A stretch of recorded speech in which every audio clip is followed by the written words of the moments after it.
Hey everybody, we are about to show an interview with local comedian, local to the Northwest, comedian Andrew Dre Rivers. But the problem is the second that I requested an interview with him was the second that he was ready to do the interview. So this is what happens when I have no prep and the guest has no whiskey. But ironically, he's promoting a dry bar whiskey comedy special. So I figured it was kind of fitting that he had no whiskey. But we always have whiskey on this show. So I'm going to do an after the bottle. After the bottle on Baker's 7. So to start out, this is after the bottle.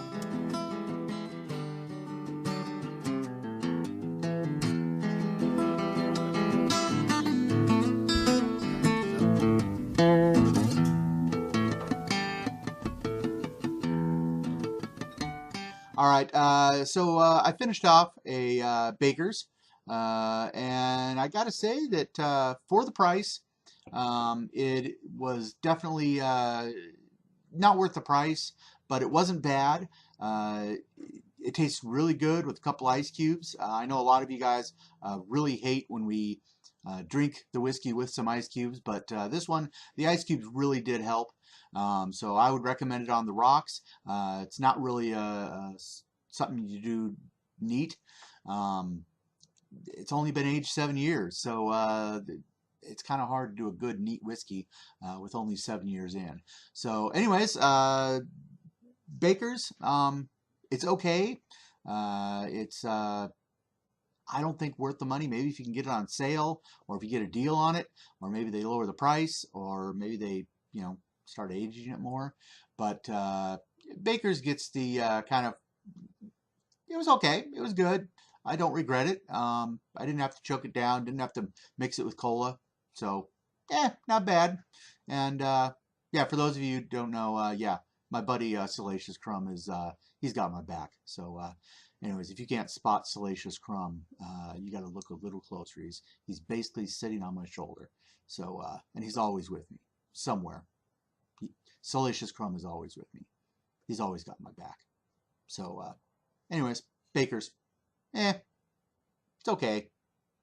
All right, so now on with the rest of the Nerds Drink Whiskey special interview with Andrew Dre Rivers.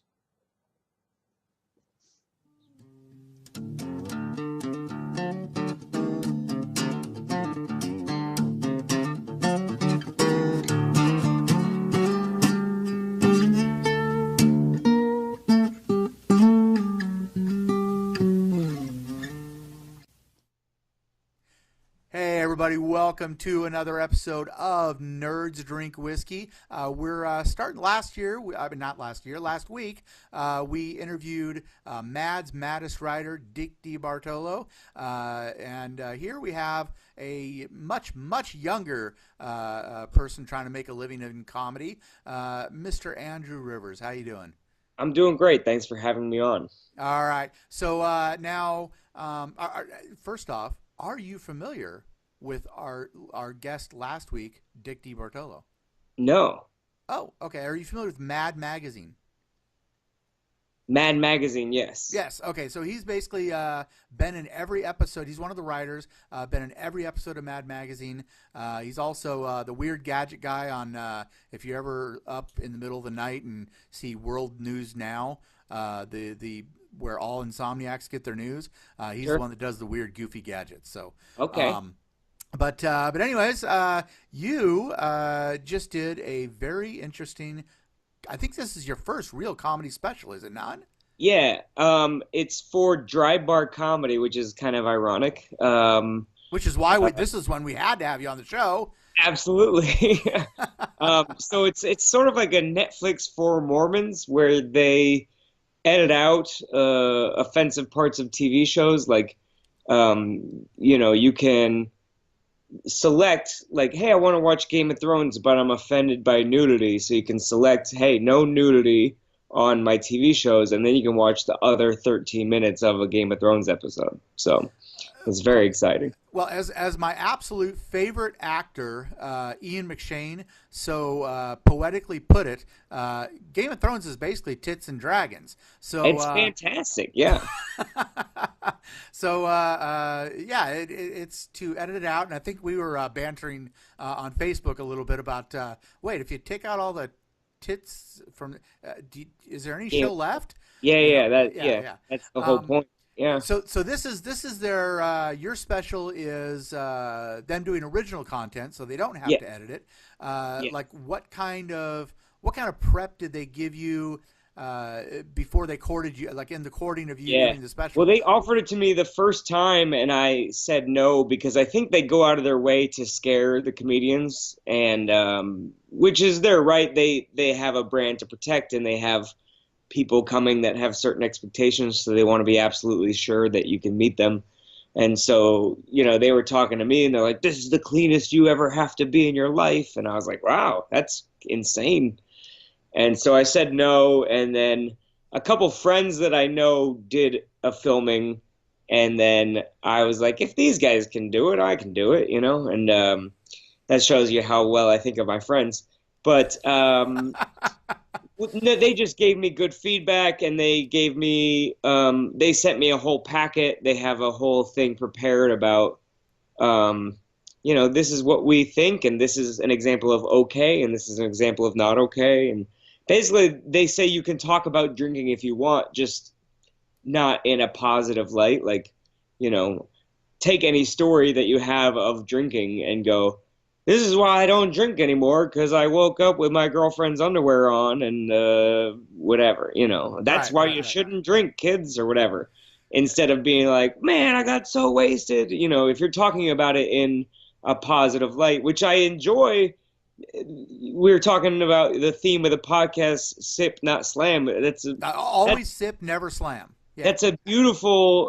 Is that an original saying? That is well. If you go through the history of our show, because we've done like well over 100 episodes now, Yeah, and I kind of like played around with this few things and played around with a few things. And actually, the show didn't even start out as being called Nerds Drink Whiskey. It was yeah, like after like I can't remember how many episodes. It was like 30 some episodes. I finally found, 30 episodes in, I was like, I finally right. figured out the name. And I was like, wait, we're nerds. We keep talking about nerdy stuff.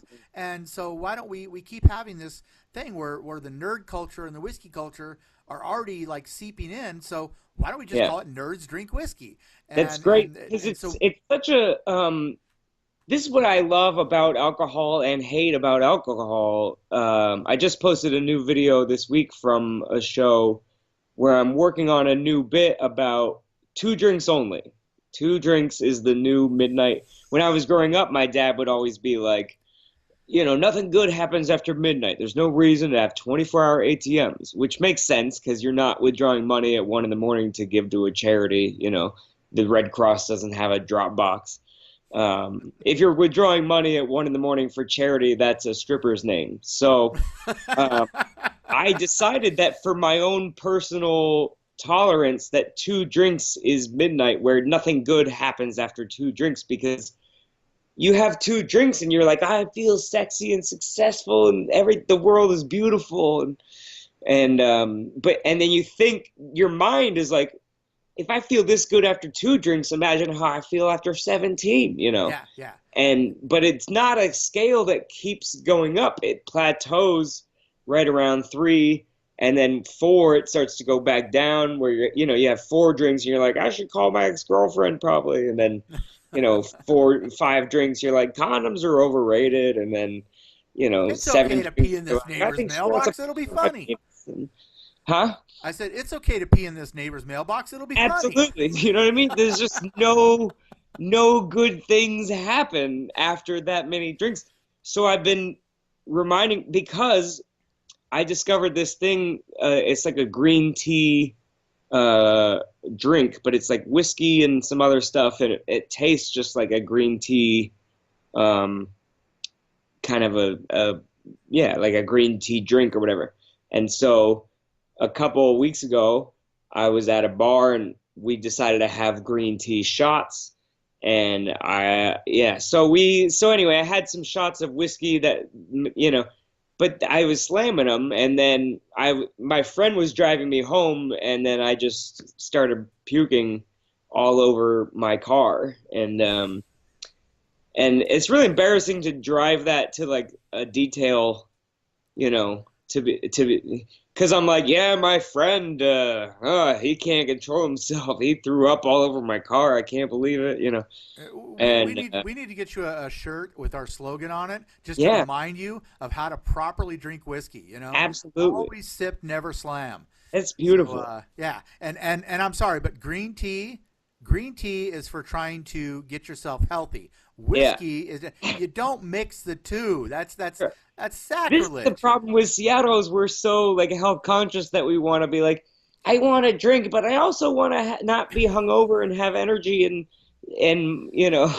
is this whiskey gluten free? How does it does it come from a good family? I need to know all these things before I can consume a product.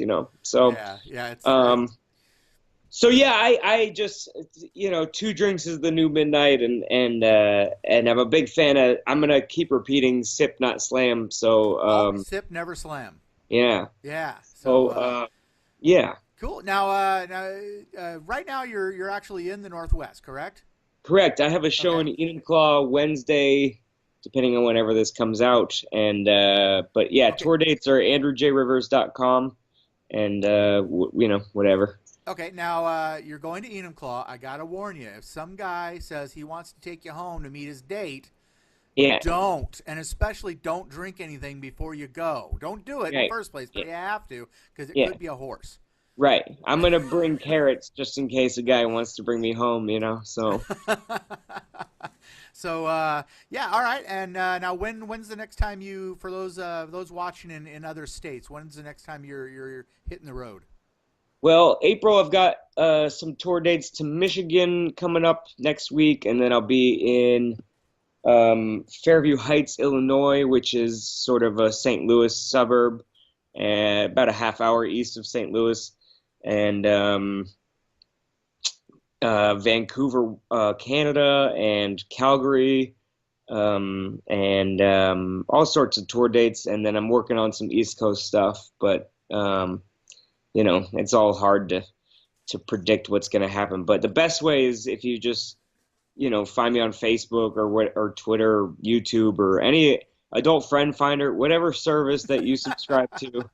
And I am really annoying about posting when I'm going to be in certain cities. So You got to be. yeah. Yeah. Now, Uh, okay. So now, where do they like? How much is it to get this special and watch it, and where can they find it? well, it is $1. It is very expensive. If you can't afford that, I'll just Venmo you $1. I'd rather you just watch it. It's pretty fun. It's on a website called Dry Bar Comedy. So you can go to drybarcomedy.com/Andrew R. Or if you just follow me on Facebook, I'm really annoying about posting about it. So I'm sure Snapchats, anything, any way that I can possibly annoy people, I'm on a full press tour right now. That's why we finally got booked on a whiskey podcast. So It's also a nerdy podcast. We're yeah, both. absolutely. Yeah, And it's two-headed beast.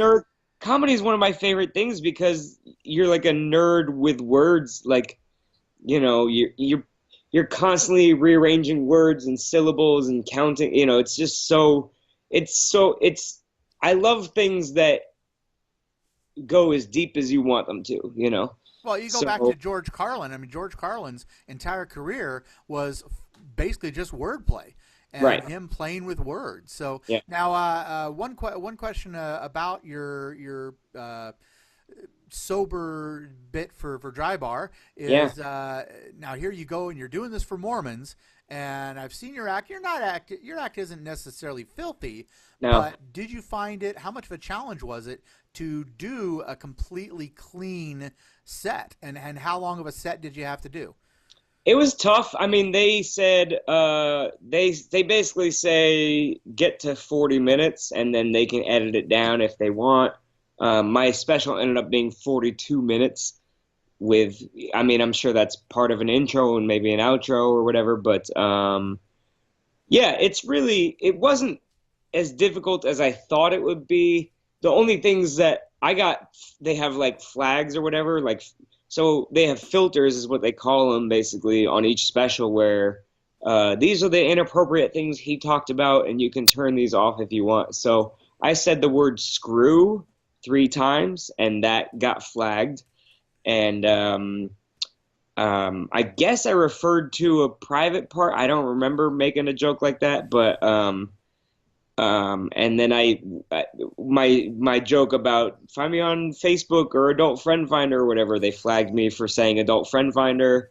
So yeah, there's a couple things. I did a joke about marijuana, but I did it in a negative light where I say, oh, this is why I don't do this or whatever. And that's what the special sort of named after is, because when I smoke, I just turn into like a very, any moderation of any substance, I'm a happy person, you know? So I think that maybe these vices bring out what's inside of you. You know, some people are angry drunks or some people are sad drunks or whatever. And I'm just the happiest because I hear songs and I'm like, this music speaks to me, you know, like I always want girls to shake their Laffy Taffy, but they just won't. It's like a metaphor for my life, you know. So it's just very silly and fun. So it was a little difficult to avoid words like even saying "geez," you know, that's like basically short for saying Jesus Christ or whatever. So Right. Yeah. they'll flag you for saying that, even though that's just a tick. Even if you call it that, you're not even saying it on purpose. Just going. So this guy punched me in the face, and I go, "Gee Willikers," and they're gonna be like, "You say Gee Willikers? That is not, you know." Now you did refrain from making any jokes about holy underwear, correct? Yeah, I don't know anything about it really, so I did make some jokes because I have this story that is about, it's like a 10-minute story about a time I saved a guy's life who was drunk off mouthwash in the middle of the night. I was at an ATM in the middle of the night depositing a check from comedy because, you know, I still can't believe people pay me to do this, so I try to deposit the check before they change their mind. And so I was depositing this check at like 1 a.m, and this guy was like, just like growling and like drooling on himself, and I was like, oh no, zombies are real, you know.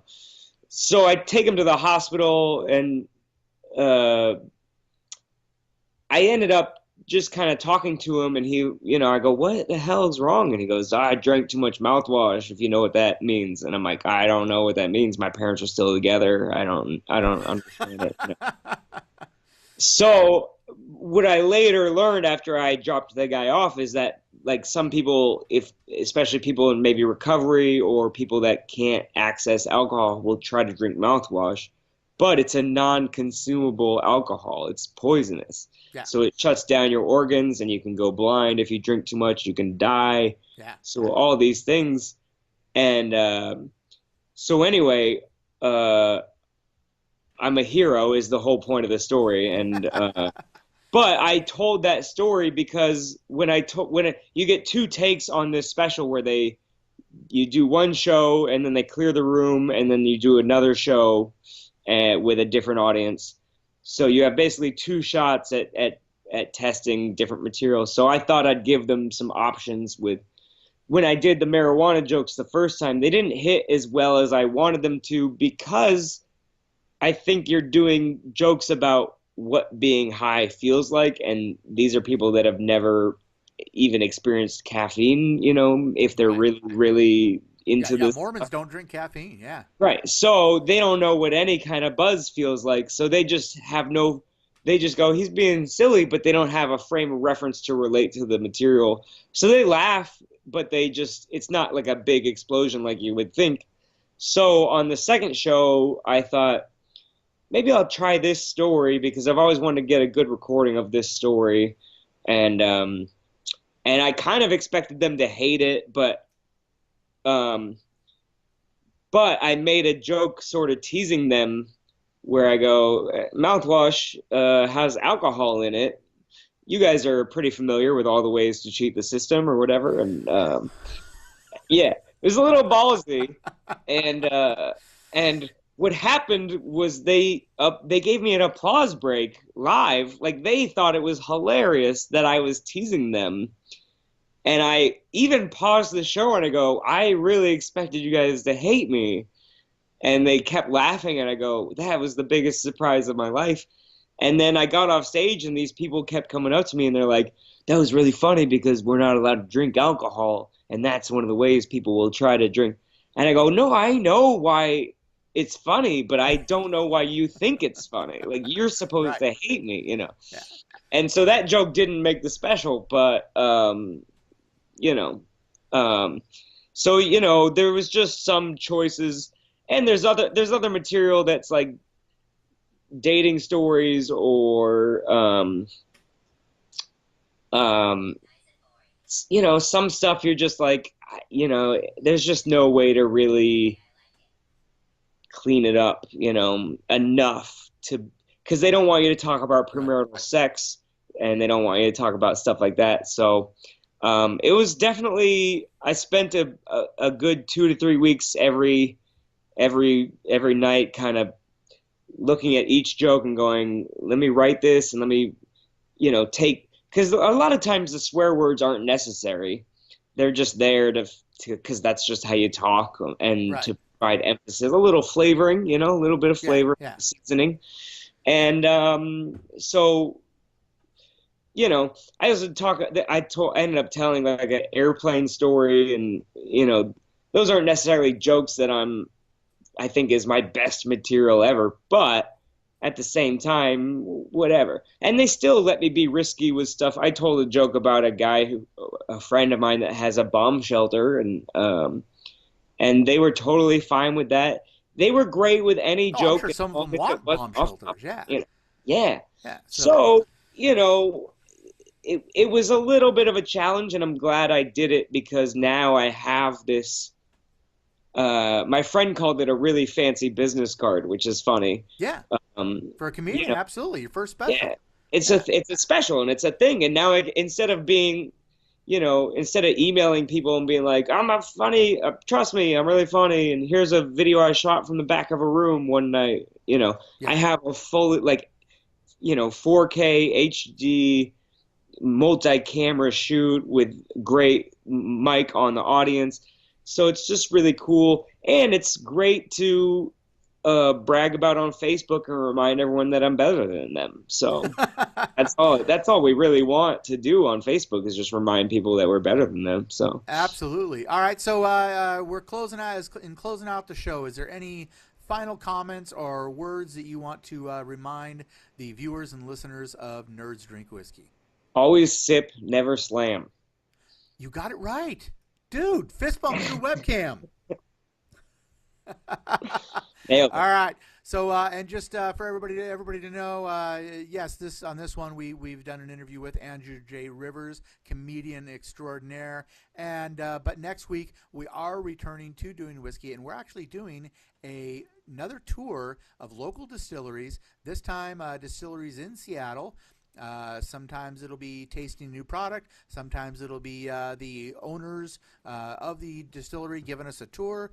So check back next week. And, I'm not against whiskey, by the way. I just want to let them know we set this up within 5 minutes of notice, so I didn't have whiskey at the house. That's the only reason I'm not. I thought drinking vodka would be an unacceptable thing on this. No, no. What is this thing? This strange terrible. So vodka. Yeah. So I just want to say to the people, I'm not sober. So if you're like, I was going to message him and ask for a dick pic, but he sounds like he doesn't drink. No, absolutely. I make a lot of bad decisions. Please, please reach out to me. All right. So we will, I'm sure, be hearing more from Andrew J. Rivers in the future. And Andrew, thank you very much for coming on to Nerds Drink Whiskey. Absolutely. Thanks for having me, man. All right.